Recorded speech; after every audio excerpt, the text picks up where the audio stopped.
You're listening and watching Stuck in the Middle podcast. This is a platform for entrepreneurs, innovators, and move makers of African descent. We hear stories, ideas, and experiences on how we can break the mold, how we can break barriers. This particular episode is sponsored by our online store, so please visit sitmpodcast.com/store. You shop Stuck in the Middle podcast merch. That's how we're able to drive this mission. Appreciate everybody who supports us in that way.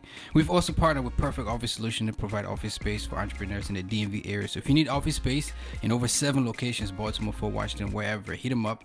Let them know we sent you. Get office space. If you use promo code SITM podcast, you get 10% off your monthly lease. So take advantage of that. Perfect Office Solution to provide office space in the DMV area. It's been over 2 weeks since we have sat at this desk. I miss this, but I'm resting. And we appreciate everybody who's checked out, the other content. We've put out 2 blogs on the blog section. Go read that. And also Couch Talk, Finding Love After College. That was popping. Generated a lot of conversations. So we didn't go. We had content out. So if you missed that, go catch up. I'm excited for today's podcast, though. We got a special guest in the building. This is not her first time.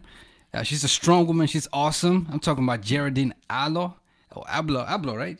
Aloh. You pronounce it right. Yeah, see, AK here typing wrong things. She is the founder and CEO of the Face of Sickle Cell. Welcome back. Thank you. It's a pleasure to be back. It's been over 2 years. The last time you were here, it was 2017. Yes. That was July 2017. What's new? What's new with you? Well, last time I was here, I was a mother of 1, but this time I'm a mother of 2 boys. And it keeps life busy. With sickle cell and my kids, it's busy. So we're still working on the project. I didn't get the crown like we talked last time. Last time you were running for a pageant. What I forget, what was that? It was the Miss Cameroon pageant, the Miss Cameroon USA pageant. I didn't win the crown, but I won the spiritual ambassador and the cultural ambassador, which made life easy for me because I felt like my title got bigger than I was. And it just opened me to a lot of stuff where I was invited to a lot of places because I carry the title cultural ambassador. And that just kind of like gave me light to keep on doing what I'm doing. So, are you going to rerun for the title of Miss Cameroon? No, I can't because I'm over age now.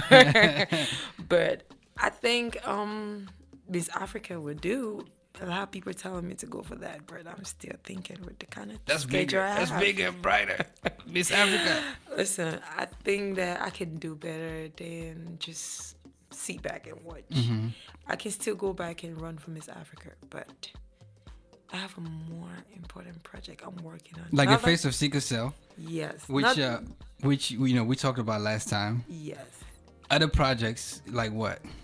I have other projects that are collab with the Face of Sickle Cell. Ruby Red is a huge part of the Face of Sickle Cell. That's an event where we're planning to raise funds and to crown our own queen or king that is going to go to each country to represent Sickle Cell. Ruby Red. And you've actually partnered with, her name is Hawa? Yeah, Hawa. Yeah, in this event. Talk a bit about that link up. How did you link up with Hawa? Is she, you're living with sickle cell like you mentioned earlier. Yeah. Is it? How did that link up? That partnership come about? Hawa has sickle cell just like me, and we both have SS. So we know exactly how he treats us. And I met her through my son's father. She's managing my son's father. So he kept telling me, I have a friend that has sickle cell just like you. And one day, God always said a time and place. We met, we started talking, we found out we had a lot in common. We had a lot of drives and goals in common. So we put our heads together and we came up with Ruby Red, which is what we're working on now. And what is Ruby Red essentially? Like, what exactly is Ruby Red? Okay, Ruby Red is a black tie affair where we want to do a ball party, but we want to encourage other women and men with sickle cell, parents, just everybody that wants to know about sickle cell and that has sickle cell to come out and enjoy life. It's all about life and living. Come out, let's raise funds, let's enjoy life, and let's educate other people what sickle cell really is. When is this event happening? Where it had to happen this November, but we had to move it due to some issues. Black tie event, you know, people, especially in DMV, want to come out, want to dress up, want to have a good time. Yep. So it's still happening? It's still happening, but on a later date. Yeah. So let's look up to 2020. But we have other projects that are going to happen before that. Anything you can spill some beans now. You know, people just be stealing people's events, and especially in this DMV. Sorry, I'm not getting on anybody, but DMV is just full of a lot of people who are trying to make it. It's a lot of events. So when you hit and say something, somebody just pick it up and do what they got to do it. So for now, we'll keep it on the low. As for Ruby Red, we know that Ruby Red is something a lot of people have already heard about, and they're getting prepared. So we're going to keep that out there. Whenever event is coming out, we'll make notice of that. You know, I'm especially excited about you being back here because of sickle cell. It's something that, especially in the African community, we don't talk about enough or nearly a lot. And it also touches home to me as far as having, you know, somebody dear to me living with sickle cell. Having heard your story last time when you were on a podcast and, you know, not being as informed about it, I'm excited about you being here to, you know, really brush it again. You know, let's dig deeper. Talk about the Face of Sickle Cell. You are the CEO and the founder of it. And we mentioned before the podcast, you know, where it is right now. Where from last time to right now, where is the Face of Sickle Cell? The Face of Sickle Cell is still helping people in Africa. We're still trying to raise more funds to make sure that these people are, you know, are well taken care of. They can afford their medication through us. And we're working on partnering with hospitals. But, you know, in Cameroon, where I'm from, where I've really put my efforts to help, we have all of this crazy stuff going on. So it's really hard to reach out to people out there. So those that we can reach out to, we help. We have pictures, documents that we're putting together, put them under our insurance because we call that our insurance. You have to be under us so that we can recognize you in the hospital. You know, in the U.S., everything is about documentation. Facts. If I have to file for tax, I got to present where all of this money is going, who it's going to. So, yeah, we already have all of that going on and a few people that we taking care of for now because the budget comes from me. Like, raising funds is not easy. That's why we're working on Ruby Red, so we can take that as a kickoff to start raising fund and crowning our own stuff. So as for now, I work hard for every penny that goes out. So, yeah. Getting to know the person, you know, Geraldine a little bit more. Mention you're from Cameroon. Yes. Grew up in Cameroon. Yep, came here when I was 11. 11 years old. You be better off with this. You got 2 kids. 2 kids. 2 kids, and you have a twin brother. Yes. Educationally speaking, does your brother have sickle cell? Nope. He's a carrier. He's AS. I'm SS. Can I, like, somebody, can I be a carrier and not display or manifest or experience sickle cell? You can be a carrier and you don't have none of the signs. And you don't go through the same pain and anything because the only people that really go through this pain is people that have SS, SC. Because sickle cell is not one type. That's what people also fail to understand. There are 3 different types of sickle cell. So some people only think that if you get married to somebody that has AS, that's when you're going to have a child with sickle cell. No, there is SC and there is AC. So if you getting married to anybody that has any of those, their carriers with those blood type, just be mindful that you're going to have sickle cell. You're going to have a child with sickle cell. Oh, my parents have 5 kids. I'm the only one that has sickle cell. So don't get scared. There is a chain. I have all of this stuff on my phone because I really want to educate people on this. And it's just like people are afraid because I have a mother that called me, she's pregnant. Geraldine, the doctor said possibility is my child's going to have sickle cell. And I'm like, listen, I'm the fit child. I'm a twin. I'm the only one that have it. My brothers don't have it. My sister, like my older sister, everybody, they don't have it. So what will make you think that this child will have sickle cell? And even if this child has sickle cell, look at me. Am I not good enough? And she's like, okay, I don't care what the doctors say. I'm going to have my baby, and whatever God decides, that's what God decides. Facts. So, and this is something that you mentioned last time, which, you know, I genuinely appreciated, the importance of sickle cell screening. You mentioned marriage. Talk about that. Wow. Talk about that. That brings me to a project which I'm working on. Yeah, how many projects on project? Yeah, listen, in life, right? You can't have one thing on the table. You have to have multiple stuff, but you have to focus on each and every one of them at their given time. Thanks. I have a project I'm working on. It's a series movie for sickle cell, plus a book. I have, I think, about 25 scenes. I'm just working and start shooting soon. It's talking about two couples where they hide their identity to each other. They didn't tell each other their blood type. I'm going to end it right there. But when it comes to marriage, y'all got to go get tested. Listen, I'm not saying having a child with sickle cell is not difficult. It is. I know what my parents went through, and I know what I'm going through with sickle cell, and I know what my siblings went through with me. So what I'm going to advise, make sure you get tested. Make sure you are accepting what you're getting into, so you know the outcome when it comes. Don't just see somebody. Love is love. You cannot deny love. So you're going to have to just accept that I'm going to get married to somebody I'm going to have kids with sickle cell with, or we're going to part our ways and look for somebody. But just know that God always put people in your life for a reason. And if God says you're going to marry this person, you're going to have kids, He might not even give you no kids with sickle cell. Your kids might all come with sickle cell. But guess who those kids will be? Presidents, ministers. Some of them might pass away. See, I'm just being honest. Oh yeah, facts. I'm very straightforward with my words. Yeah. I don't want to come in like I'm sugarcoating stuff. No, it's the honest truth. Some kids will pass away, some will not. I have two friends who the people who inspire me to open the Face of Sickle Cell and give back. They both had sickle cell, they both passed away. And I'm still alive. And today, it makes me feel blessed that God has kept me on this earth for a reason. So please, I encourage partners to get tested. Both of my kids, it's not like I planned it, but God brought two men in my life where they both at AA, and my kids end up being carriers. I'm blessed with that. So I'm grateful, but you definitely got to get tested. For educational purposes, what's the difference between sickle cell anemia and sickle cell disease? If I'm getting that right. You're getting it's the wrong, same right? thing. Sickle cell anemia. And the anemia that adds behind is just that, how can I be? People who run short of blood. Somebody would say I'm anemic, but they don't have sickle cell.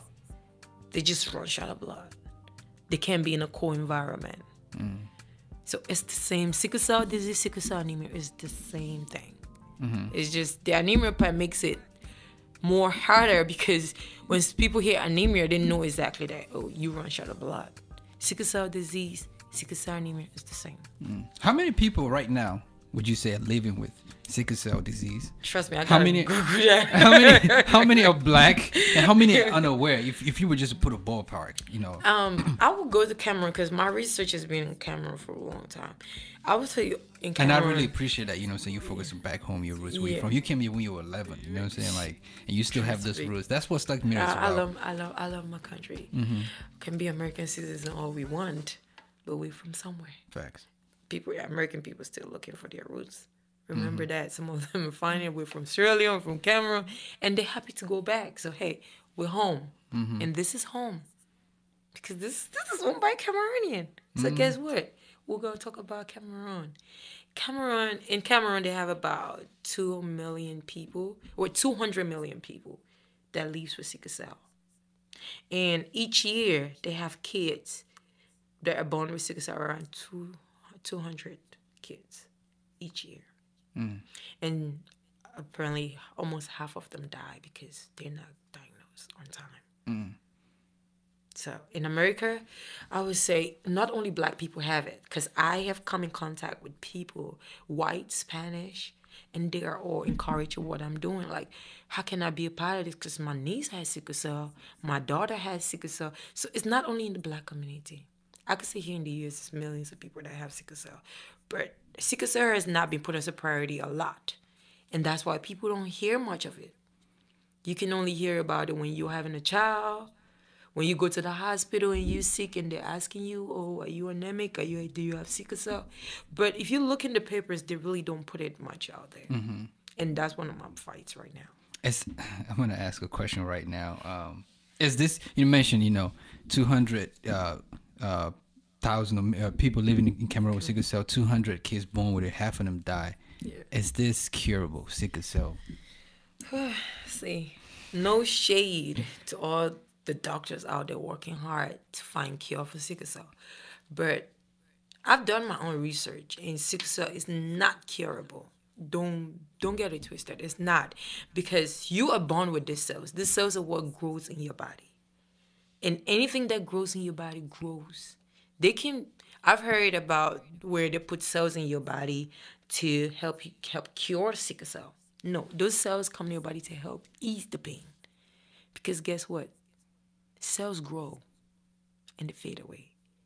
So at the end of the day, those cells that they put in your body, they're gonna fade away and the sickle cells are gonna still grow back. That's why when everybody asks me to go do it, I said no. Not because I don't believe in it, but because it's just going through a process where it might take your life. Mm-hmm. It looks easy, but you gotta go through chemo. It's just like a cancer patient. What kills you? The chemo is what kills you, not the cancer. Because of the medication and everything, and it kills more cells. So people who want to go for it can go for it, but I, for one, I'm not doing that. It's just like the medication hydroxyurea. It helps with lifespan. It helps with sickle cell pain and crisis. Listen, I don't take it. You know why? Because hydroxyurea damages the liver.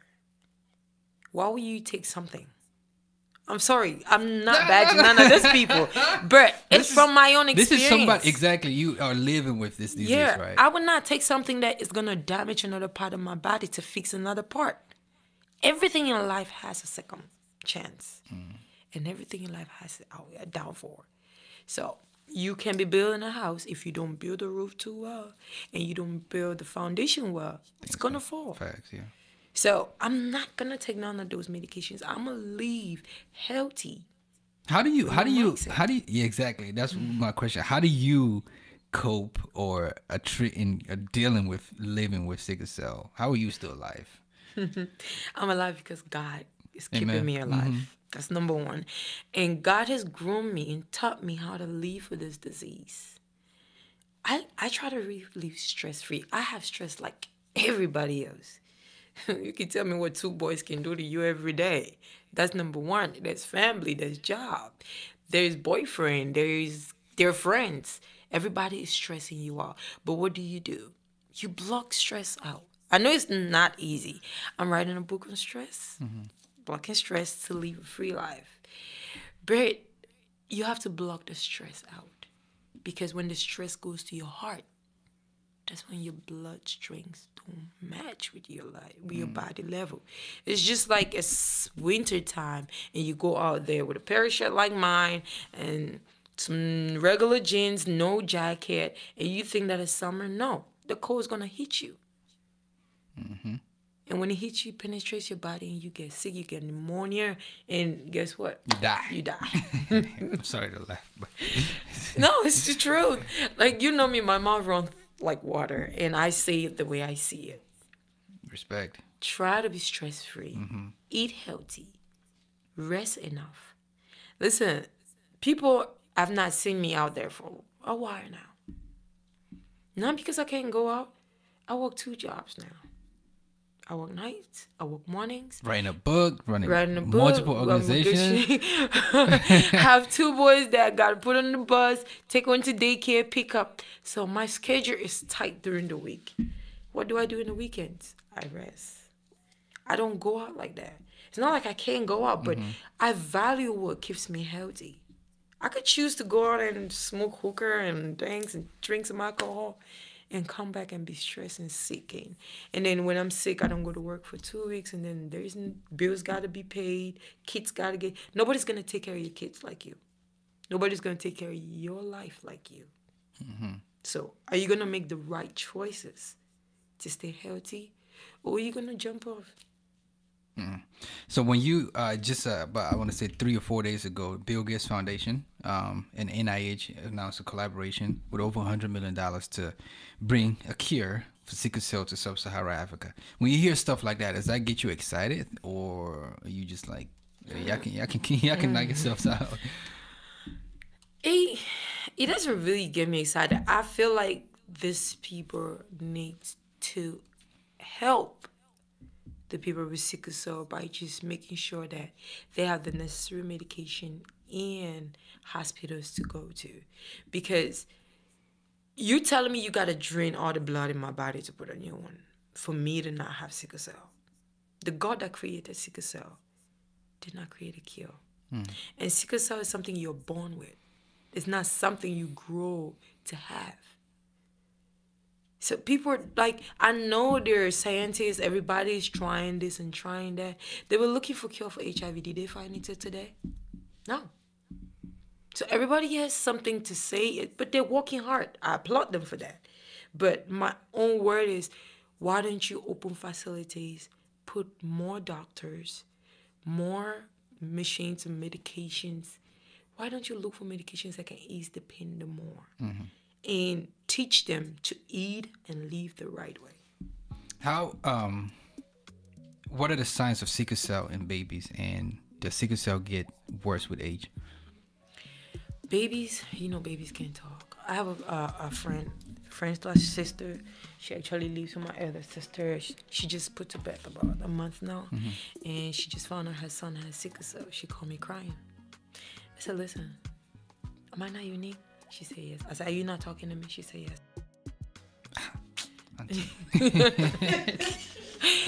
Listen, I'm like, even her, she can't complain. I said, we'll take care of him. I said, God did not bring you to this country for no reason to have this baby. He brought you where they have everything. So he's going to be fine. And just be mindful. You have other kids, but this kid will hold your hand tomorrow.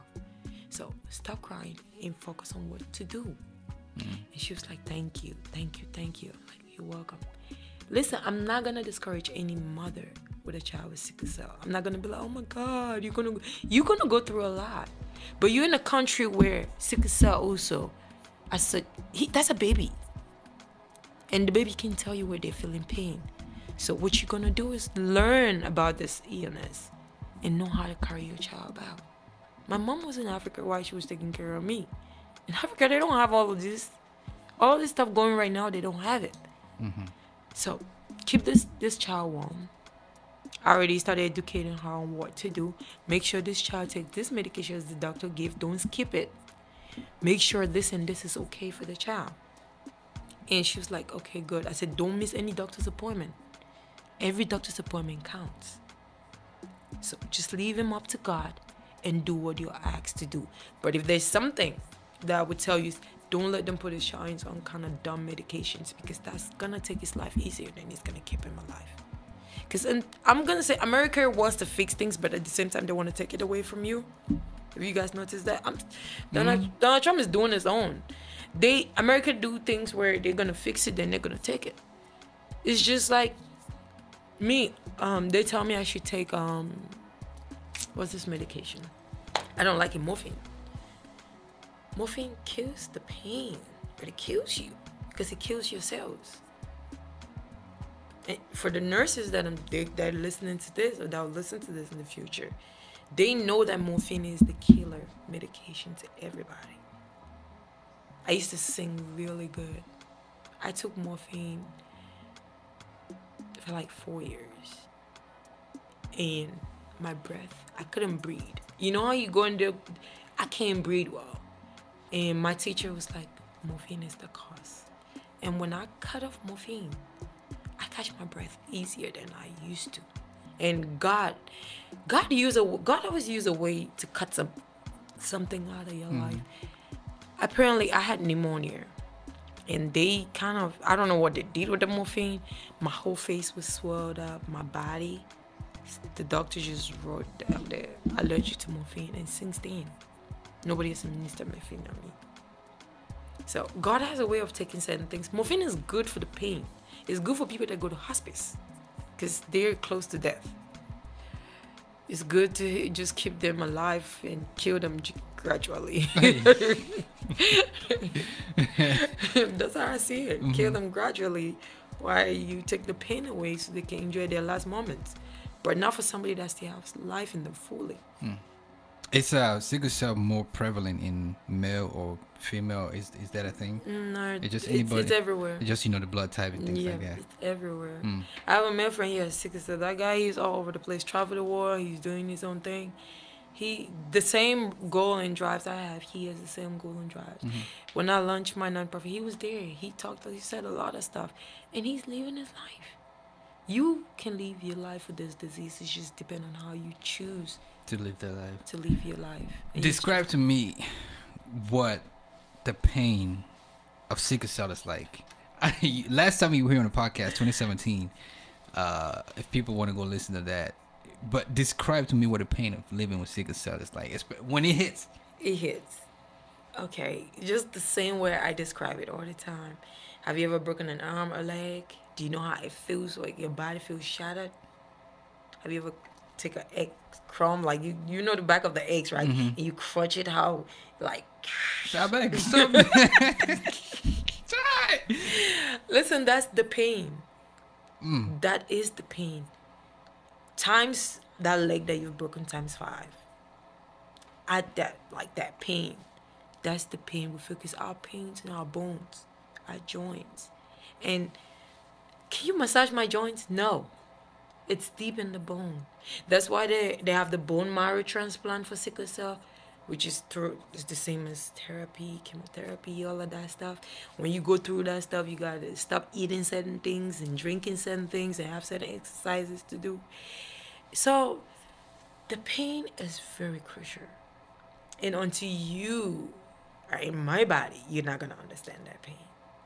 Your headache is different from my headache. Because when I have a headache, it's not just my head.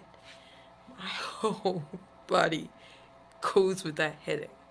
So, listen, if you can really crush an egg, like the shell of an egg, and just put pain in it, then you know how somebody's bones feels. Man, this is how is it? You like you mentioned, you grew up in Cameroon, moved here when you were 11 years old. Really respect and appreciate your focus being in Cameroon and Africa. How is it different dealing with sickle cell in Africa than it is here? I feel like you've answered this question already, but just for emphasis reason, the medication, the coping, the therapy, stress free, and all that. In Africa, the main problem was the hospital, the medications. Here in the US, you can get treated before you pay. In Africa, you have to pay before you get treated. So say your parents don't have money for 3-4 days, no medication for 3-4 days. And that also can lead to early death. Because if you're in that kind of crucial pain, and then you run and short of blood, energy. Like when we sick, we don't have oxygen. Our oxygen level is low. So if you don't have all of that, like every time I go to the hospital, they put me in the ICU. Just like I'm crucial. Oxygen, everything. I'm an isolated room. Not like there's some disease that I'm contaminating people with, but it's because I need that one-on-one every time I'm in the hospital. So in Africa, they don't have that. They put you in a room with multiple people. You're crying, they're jumping from one person to another, and you're just there. I know now in Africa it's more modern than back then, but still, people still go through that because the civilization is not really heat. I would say that in the hospitals when it comes to people with sickle cell and people who don't have money. If you have money, you are well treated. Facts. When is changing guests a little bit as we wind down our time. When is this book? Where are you in the process of this book right now? This book is somewhere getting to finish mood. I was even talking to your brother. I was like, I need somebody to edit my book. He's like, talk to my brother when you get there tomorrow. Yeah. I was like, yeah, I will talk to him. But this book is gonna come with this project, Sickle Model. I'm actually working on myself as a model because I've been doing this modeling Yeah, thing for a while, yeah. So I want to put a blog out there on modeling and bring in women with sickle cell to do what they love and ease their pain. If you love to do makeup, come, let's work as a team. You love to model, come, let's work as a team. You love to do hair, come, let's work as a team. Because the more you work, the more you put your mind on other stuff other than sickle cell, you don't get sick. Like, listen, I'm going to say this. My book is coming out, and it's going to hit a lot of people because it's talking about my life with sickle cell. And I have another book which is talking about how you work with yourself to be stress-free with sickle cell.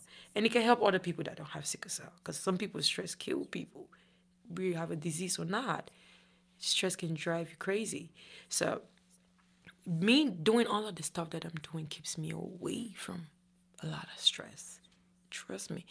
Sometimes the only time I really think about stuff is when I lay down in my bed and I'm like, okay, what happened? People call me and like, you didn't see my call? You didn't see my... No, the kids had my phone.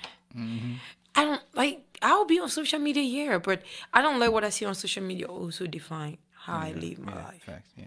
I can see something that's not right. I'll be like, yo, cut that off. That's not right. Everybody know me for my straightforward mouth.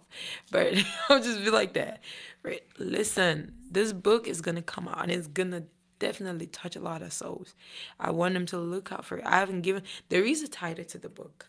But until then, we'll have another session concerning these two books that's going to come out. But I want people to know that when you walk and put your mind on a lot of stuff, it eases your stress because you're not focusing on the stuff that stress you out.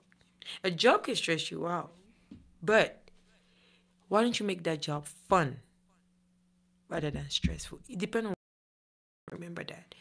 There's certain things that when you say, hey, I'm not going to do this, and you leave it in God's hands, it works out for good. I asked a question on Instagram the other day. If God say your past is your future, what will you do? I had a lot of crazy answers that I didn't post some. I had to post some. Someone said, oh, you a stripper. God said you're a stripper in the past, and they said that's your future. Then God is going to use you accordingly. God uses everybody. So how about you use your time to be fruitful and do something wise and nice than stay there and stress about the things of the world? I go through my personal life, different things. But listen, none of that stuff not gonna take me to the hospital. Shh, you lie. I ain't going to the hospital. Not for anybody. If I go there, it means I really want to carry myself there and be there because I'm really sick. I have 2 surgeries coming up. I keep postponing it. It's not good, but I have to. Because I want to put stuff where when I go for my surgery, everything is perfect. I know things are not perfect, but I got to work on that. And that's why when I told the doctor, I'm like, listen, I know I got 2 surgeries coming up, but we're going to have to hold on that for a minute. Let me put stuff together when it comes to my kids. When it's summertime, my kids are out of school and they have other programs that my mom and their dad can deal with that, then I'll go for my surgery. But right now, my kid's schedule, I ain't doing no surgery right now. She's like, oh, how you going to sustain the pain? Come so we can put some pain medication in that area. I said, listen, honey, I'm not going to do anything that's going to damage that part of my body because I know my legs are what I use. I'm still going to put on my heels. I'm supposed to have a hip scrape, hip replacement. So I'm too young for that, but it's okay. But guess what? I tell them what I tell them because I believe in God. And what God has for me, nobody can take it away. So I pray about it, and I tell them this is how it's going to be. So keep yourself out of stress. Believe in yourself first before anybody does. You're going to make it. Geraldine Aloh. Yeah, I always how can people connect with the multiple brands that you have, social media, all that good stuff? Facebook, Instagram, Snapchat. We have a lot of stuff going on now. My number is there. I've never taken it down. I always respond to people. I'm not that girl who would be like, this one saw my cute picture. Now you want to come on. send me a message. No, send me hello. I'll be like, hey. Unless you say something that don't make sense, then I'll cut you off. So there's Facebook, Jadine09. My Facebook is Geraldine Aloh. Snapchat, Jadine09. It's spelled GDINE09. Because a lot of people go put J. Like it's John. No, it's J as in G, As in giraffe, as in goat, as in good, as in dog, whatever. Not doggo. The G at the end. The G at the end. Yep. So yeah. Yeah, connect with Geraldine, man. Listen, I appreciate you so much for coming through again. I feel like you're gonna be back here I'll be again back. and again and again and again. You know, when it's time, I always hit the call button. Yeah. No, we appreciate you coming. We love having you, and I do hope this was informational, educational, inspiring, motivational, all that, and hopefully the book can come out soon. I want to read that, and again, appreciate you coming through. Don't worry, you'll get the first copy. That's what I like to hear. We had the pleasure of speaking with Geraldine Aloh. She is the founder and CEO of the Face of Sickle Cell, author to be, mom of two, and an awesome, amazing woman. Appreciate you coming through. Thank you. Listen, if you enjoy what you heard, if you're listening, driving right now, hit that subscribe button, do a screenshot, send links to your social media. If you're watching on YouTube right now, hit that subscribe button and then check that ringer so you get updates and every time we drop new content. I am Reflex, one of the co-hosts of Stuck Middle Podcast. Shout out to AK, shout out to Ma and Achiri, the team, and Sir Charles. I want to remind you again, we got a Couch Talk popping. Latest episode is Finding Love After College. That's streaming right now. It's the video before this one, so go check that out.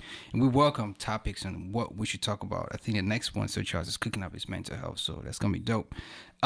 This is Stuck Middle Podcast. Again, this episode is sponsored by Perfect Office Solution that provide affordable office space in over 7 locations for DMV entrepreneurs. Hit them up, let them know we sent you, get 10% off. Your code is SITM Podcast. Go on Stuck in the Middle Podcast right now like this, and shop Stuck in the Middle Podcast merch. We appreciate that. It's winter time. Get that hoodie. Don't let your girlfriend steal it. I'm Reflex, and we are out. How about you don't say you don't let your boyfriend steal it?